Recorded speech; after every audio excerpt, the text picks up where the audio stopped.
ആലപ്പുഴ ഏഴുപുന്ന ശ്രീനാരായണപുരം ക്ഷേത്രത്തിൽ വിഷുദിനത്തിൽ വിഗ്രഹത്തിൽ ചാർത്തിയ തിരുവാഭരണം മോഷണം പോയ സംഭവത്തിൽ പ്രതി അറസ്റ്റിൽ.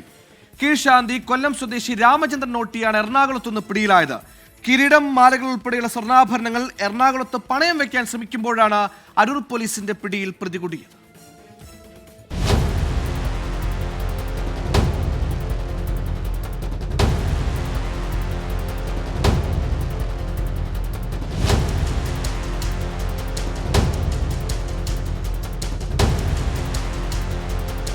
കഴിഞ്ഞ 13-ന് രാവിലെ 5 മണിക്കാണ് ദേവസ്വം ഓഫീസിലെ ലോക്കറിൽ നിന്നും കീഴ്ശാന്തിയായ രാമചന്ദ്രൻ നോട്ടിക്ക് വിഗ്രഹത്തിൽ ചാർത്താനുള്ള ആഭരണങ്ങൾ ക്ഷേത്രം ഭാരവാഹികൾ കൈമാറിയത്.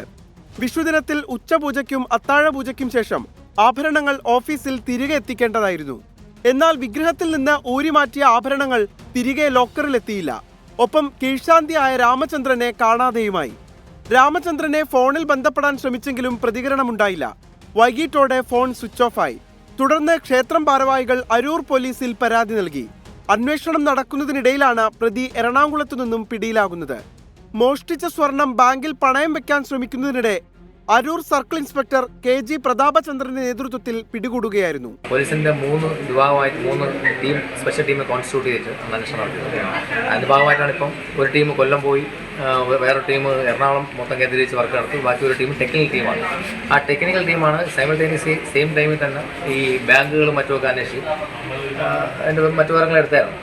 അപ്പം അന്വേഷണത്തിന്റെ ഭാഗമായിട്ട് ടെക്നിക്കൽ ടീമിന്റെ സപ്പോർട്ടും സൈബർ സെല്ലിന്റെ സപ്പോർട്ടും കൂടിയാണ് എറണാകുളത്തിന്റെ ഗ്രൗണ്ടിൽ വെച്ചാണ് കണ്ടെത്തിയിട്ടുള്ളത്. ആഭരണങ്ങൾക്ക് 14 ലക്ഷത്തോളം രൂപ വില വരുമെന്ന് ക്ഷേത്രം ഭാരവാഹികൾ പറയുന്നു. കേസിൽ മേൽശാന്തിയെയും പോലീസ് ചോദ്യം ചെയ്തിരുന്നു. CCTV ദൃശ്യങ്ങൾ കേന്ദ്രീകരിച്ചുള്ള പരിശോധനയിലാണ് പ്രതി വലയിലായത്. സ്വർണ്ണാഭരണങ്ങൾ മോഷ്ടിച്ച ശേഷം മുക്കുമണ്ഡം പകരം വെച്ച് മാറാനായിരുന്നു പ്രതിയുടെ ലക്ഷ്യമെന്നാണ് പോലീസ് നിഗമനം. പ്രതിയെ വിശദമായി ചോദ്യം ചെയ്തു വരികയാണ്. 24 ആലപ്പുഴ.